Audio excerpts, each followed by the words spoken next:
Welcome to the Empowered Homes podcast. The purpose of this podcast is to be a resource to connect church and home by growing strong families.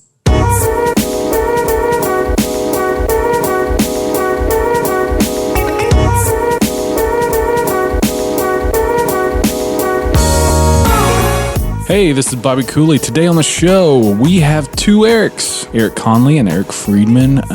We're just going to have a candid conversation about dad struggles. We all have struggles as a parent. There's no lie. And there's no such thing as a perfect parent. So we're just having an open conversation about some of the things we struggle with of, as dads being emotionally available and yelling and all the things that we may struggle with. And just hope that you find some encouragement to know that you're not alone if you feel like you struggle in any of these areas. If you have any questions that you would like for us to answer, please email info@empoweredhomes.org, and we'd love to get some feedback, as well as go to empoweredhomes.org for more resources on parent struggles or parent supports or anything to do with parenting, marriage, or personal growth.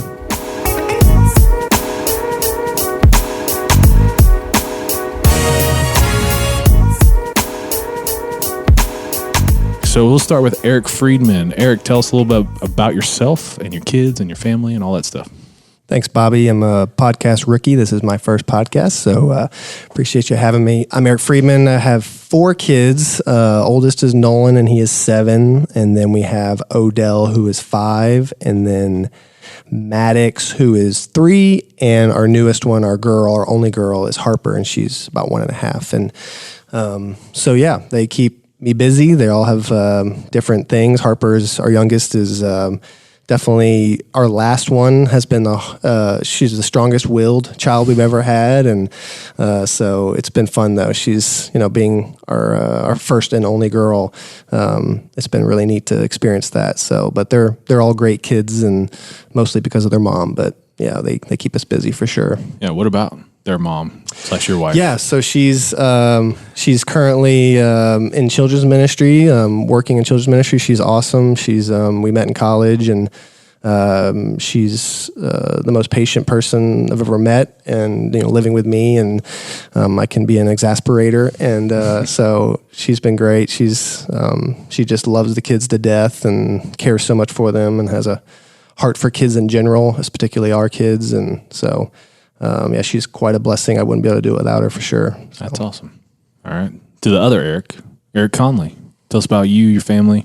The power of Eric doubled. This is a unique situation for people named Eric to have another one of us. Why have one when you can have 2? That's right. Exactly.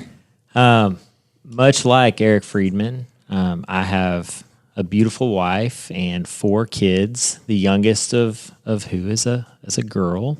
I've got Jordan, who is 7, Cade, that is 6, Hudson, that is 3, and Grace, our newest addition, is almost 8 months. Wow. And so we're just now starting to get to that point where you're sleeping again, which that's a game changer, right? And then my beautiful wife, Sarah, is we met in college and really have been together for the better part of 16 years now. I've been married 11, and she's incredible because she can put up with me, and not many people can do that. I actually kept the kids for less than 24 hours just a few days ago by myself. She was out of town, and she came back, and I was like, I don't know how you do it. Like I barely survived. Yeah, it's incredible. Yeah, that's incredible wife. So. Eric Friedmann, how long y'all been married? We've been married for 11 years. 11 years. Just hit that. Yep, a couple months ago. That's awesome. So I'm about to hit 12 years next month with my amazing wife, Jen, and we have 3, so y'all outnumber us, but we have Charlie, who's 7, and Chandler May, our middle, she's a girl, she's 5, and then Chapman West is our firecracker, he's 2, and we have a lot of fun at our house as well, and I'm the same boat. My wife is incredible, couldn't do it without her.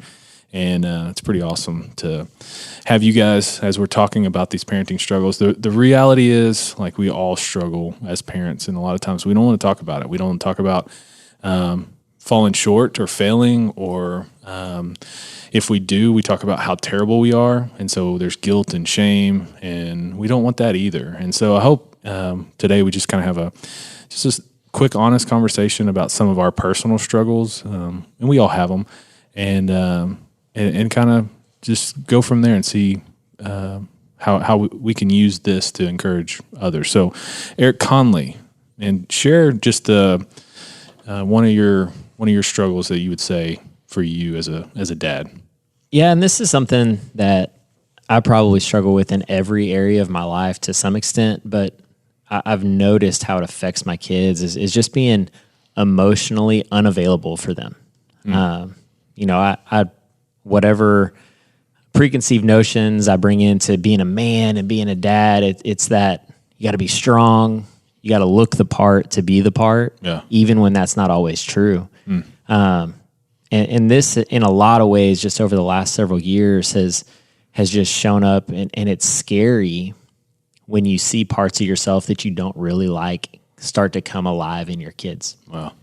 And so, I can tell tons of stories, but essentially, when I see, especially my older two, Jordan or Cade, dealing with an issue, being outcast at school or not doing well in sports or whatever the issue is, and that it's affecting them on an emotional level, but they're just like, no, I'm fine. Yeah. And they just look at you stone-faced, and you have to start digging. It's like looking in a mirror. And so for me, one of my biggest struggles is just when I'm walking through something, just saying, hey guys, I'm hurting. This is hard. Dad cried. Or, just those transparent moments. Those are, for whatever reason, that's a big area that I struggle with. Yeah. And not to get in your business, but like, your dad, how did he, was he emotionally available for you? A lot of times we mirror that. Like, yeah, he wasn't, I wouldn't say emotionally available. My dad is an incredible man of the Lord. Raised us, he was an incredible provider, made our lives possible. But there wasn't a lot of conversation about things other than how you doing in school. You need to work on this in sports, those kind of things. Yeah. And so I brought, that's some of what I brought into our marriage and to my father role. Yeah. To piggyback off that, I definitely struggle with the same thing sometimes. And I think the natural tendency for men is to feel like we have to set an example, and that example needs to be perfection. Like we need to show our kids that this is the way you're supposed to live, and we have to be perfect in that. And we try to hide, sometimes when we fail or we're struggling with stuff, and that's just setting our kids up to fail because either they just see hypocrisy in us, or they feel like they can't ever be like dad. And so dad's perfect and I struggle with things, so I can't go to my dad to talk to him about anything. So either way, you set yourself up to fail. And I think the best thing you can do that I've tried to learn, and it's challenging sometimes, is that when you do fail, you set your kids up for success when you are willing to go to them and express that and apologize to them, because then they can really know that I'm not going to be perfect, but the way you handle that is to grow from it and to, So, I mean, I got an example, but I'll let y'all. Do you have an example of apologizing to your kids when you blow it? Yeah. This is a proud dad moment. Coaching Jordan, my 7-year-old, coaching his basketball team. And he had a terrible day at school, got in trouble for like the 3rd, 4th, 5th day in a row, whatever it was. And, so you get a note written, comes home. We go from him acting terrible at dinner to basketball practice. And so I've had an awful day at work. I get a note from a teacher. His behavior matches what teacher said. And then I'm going to coach 8, at the time, 6-year-olds in basketball, which is, we're talking a nightmare of a situation about to happen. And I handled it exactly as well as you think I probably did. Tore into a 6-year-old for loafing, for not respecting me or the other coach. And for a 20-minute ride from practice to our house, I'm slamming my fist on our console in our car. I'm yelling at him. And I can't see him. It's dark, but he's just quiet. He's almost afraid. Like you can just kind of feel the tension in the car. But in the moment, I didn't care. Yeah. And we got home and I sent him to shower and I'm venting to my wife and she's just in her kind eyes, just staring at me like, you're an idiot. He's 6 and she didn't have to say a word. And so he showered and got in bed and I went to him and I said, buddy, Dad messed up. And the little, prideful person that he is, he smiled and he looked at me. He said, Dad, I knew you were going to come in here. Oh, man. Because that's not the first time it's happened. That's good, man. And so I apologized and he forgave me. Yeah. And it was a good moment in our relationship that came out of a really terrible day. Yeah, I've gotten on to Charlie, my oldest, and Chandler so many times, and I've tried, when I know, okay, I took it over the top or I yelled or kind of lost it a little bit, I try to apologize. I do, I bat for average. I try my best. I'm not perfect, but I love my favorite thing is when I do apologize, just like you said, like when Charlie goes, Dad, I forgive you, man. Don't be hard on yourself. Mm-hmm. And so just having that line of communication, I hope he's still 7, I hope when he's a teenager, we still respond when he screws up and I lose it or whatever. But I'm working on it now to try to be available, especially when I blow it, to have that. So, Eric. Yeah, every time it's not anything that I even remember why I got mad, because it doesn't really matter, because it's usually something really, insignificant, and it's something that they maybe they were careless, so they broke something, or they, just been acting out. And same thing with Eric Conley is that I lose my temper, I yell, I don't, I put fear in them, I hate that look of, oh no, Dad's getting angry, I'm afraid of him right now. And that's a really guilt-wrenching feeling afterwards when you realize, are my kids, do they see me as, someone who just is an angry person? And so there's been, several times that I've just lost it too much and yelled too loud and really messed up. And I try, and there's been a few times where I go to them and I want them to actually respond so I ask them, did Daddy get too angry? Yes. That's good. Is Daddy supposed to get that angry? Does God want us to be that angry and lose our temper? No. Does Daddy still love you no matter what? Did he make a mistake? Yeah. But does he still love you? Yes. And so I think that just getting them to respond and not just talking to them. That's good. And I don't even say, well, it's because I try not to do that, and so then it's just a big hug at the end and say, do you forgive me? Yes. And then, because I want them to be able to do that with me whenever they make mistakes. And exactly. And, yelling, you said yelling. I mean, that's one of mine too. I used to think, and I still kind of do because my dad, I want my kids to recognize the tone in my voice. Yeah. Not to fear it, but to realize, oh, Dad's serious. Yeah. And so there's a fine line of, hey, I'm serious, changing the tone, to I'm barking your head off and you're 5 years old, and me trying to recognize that. How do y'all handle that of wanting to be authority and wanting to, change the behavior that's happening at the moment, but at the same time do it in a way that's not going to put guilt or shame or fear? Y'all have any insight? Because that's one of my big struggles is that yelling and my voice, and I know I can be really, really scary, and I don't want to scare my kids.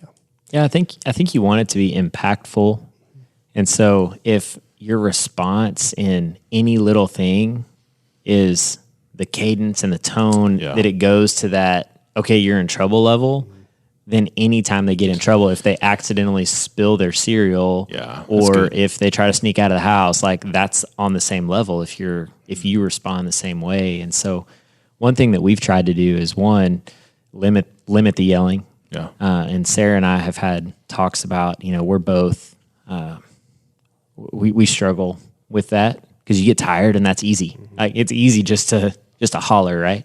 Mm-hmm. But 2 is to realize that every time we yell, we're training them that's the limit. Yeah. There's no middle ground. Yeah. There's no accident versus intent, what you were talking about, Friedman. It's, okay, you messed up, I'm yelling. And so you don't want your yelling to become noise. Yeah. So you got to pick and choose your time. Like if they're running into the street, that's appropriate time to yell. Like this needs to stop immediately. Exactly. Yeah, so as loud as you can, as mean as you have to say it, because for their safety. Yeah, I get it. Yeah. No, that's good. You know, Brad, he always mentions, you know, there's a difference between sin and an accident. And you got to be able, your kids got to recognize that too. You know, your kids who have sin or are sinning and have stuff going on, like the consequences for that's not the same as spilling their cereal, right? And so having that, it's something that, man, yelling is something I constantly work on. And I embarrass my wife at times because I'll yell at community group or I'll yell at different times. And I'm done afterwards, but I want to just stop, like, you know, and it's not like I'm mad. It's just, it comes out. And I think that's part of my upbringing too, that I've got to work on constantly. Because I've been around adults and we've been running around and my kid's hanging from a tree and I'm yelling at them and I scare every adult in the room. And I look around, I'm like, oh man, I'm an idiot. Like I try not to, and I could have just went and pulled them off the tree, but, anyways, so for sake of time, another big one, you know, emotionally available, yelling, consistency is a big struggle that we kind of talked about, but we all work in a church. And so working in a church, you deal with people, but most of the dads that are listening, they probably all have jobs and we can all relate, whether you're in the corporate world or you're in the church or whatever it is. Sometimes just work comes home with you, right? And sometimes it's hard for you to put the dad hat on when you're frustrated, when something happens at work or your boss is just riding you or something, like you have a project that fails or whatever, fill in the blank. If you're listening, like we've all had those days where we come home. How do you guys not let work affect you as a dad? Because it's something I struggle with. Yeah. When I don't let it affect me, which is not all the time. Sometimes it does. I heard something that y'all probably heard from Matt Chandler one time where he said that, you know, every time he comes home from work, he has a moment and he pulls up to his house and he has a moment in his car, whether it's a minute, 5 minutes, where he intentionally resets himself. He has a moment of prayer and he just thinks about the importance and the weight. The kingdom importance of what he's about to do is go inside his house and interact with his family. And that's more important than what he was just doing. And so he just, every time he pulls up to his house, he has that moment and he makes it happen. And so I try and do that sometimes. And when I'm, pull up to the house, is they can wait a minute or 5 minutes. It's worth it for me to have this moment to just reset and be ready to just invest in my kids and give them all I have. And so that's been a cool trick that, I've tried to use most of the time. And it does help a lot just to have that moment of quiet and just resetting. Yeah. How about you? Yeah, I find it's easier being in the environment that we get to work in, I think, especially here at Kingsland where we're saying, hey, the family, the parents are the primary faith trainers. And so if we're not going to model that as people who work here, how can we communicate that out? But I came out of the corporate world and you're validated by what you bring to the table. And so to be better than the guy next to you, your stuff on the table better be better than his stuff on the table, right? Yeah. And so you have this mentality of saying, okay, I gotta work, I gotta grind, I gotta move, I gotta make all of this stuff happen so that I get the promotion, I get the raise, I get the bigger office, I'm in charge of more people, and that's where my validation comes from. You can give your absolute best hours of the day to your kids, and they'll look at you and be like, "Yeah, Dad, your ears are so big. Why are you the way that you are?" Exactly. They'll insult you, and just being kids. But you don't, it's very rare, at least in my experience, that you get your validation from your kids. Yeah. Both of those are the wrong place to get your validation, just for the record. By the way, yeah. But as men, we find that and making the conscious choice. Now, I hadn't heard that from Matt Chandler, but that's a great principle. Yeah, and talking about the validation, like I was counseling with a dad who owns his own business and very successful and he travels all over the world. Like you would see this guy and you're like, man, this dude's, he's doing well. Like, he's doing well in his life, and he's got several kids. And one of the things he told me, we were just talking about, some of his struggles as a dad. He said, I'll sit in a boardroom, we'll make multi-million-dollar deals, and if I say jump, that whole room says how high, because he's got the authority. He goes home, it doesn't work the same way. His kids just laugh at him. And so he has to know, like, when I put the dad hat on, I'm not CEO. I'm in charge, but I can't dictate like I would the office. And so for him, he's like, I had to recognize when I get home, I have to change how I respond, because the conflict was happening with his kids and everything, because he was treating them like they were employees. And you can't do that with your kids. And that's going to cause conflict every time. Sure. So I always thought that was really good. One of the things with the Matt Chandler deal, there's a book, and I don't remember, I'll look it up, but and attach it to this podcast. But somewhere in the book, it talks about, taking off your work jacket. And there's a tree that this guy, every day, he would like take off his invisible jacket every single day of work and the stress and anxiety. He would take it off and hang it on the tree and go inside as a symbol for him to say, work is outside, I'm going to go be dad now. And I always loved that analogy, because he said, when I get in the car, I grab it off the tree, symbolize, act like I'm really putting on the jacket back on. But for me, I took that, and it just kind of happened. I have this ceramic pug.